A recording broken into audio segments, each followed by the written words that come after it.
make French fries.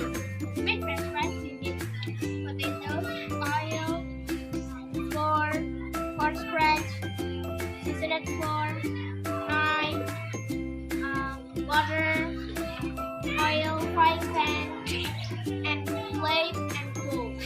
First, we have peel skin of potatoes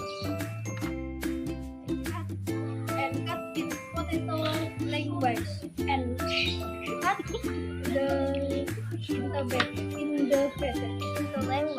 and cut it into pieces.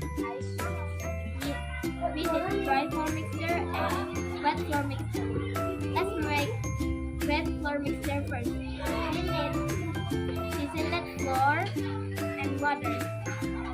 Put it in bowl and crunch scratch. Wet flour mixture and put it the dry flour mixture. Mix into dry flour. And put it into wet flour or oil into the pan.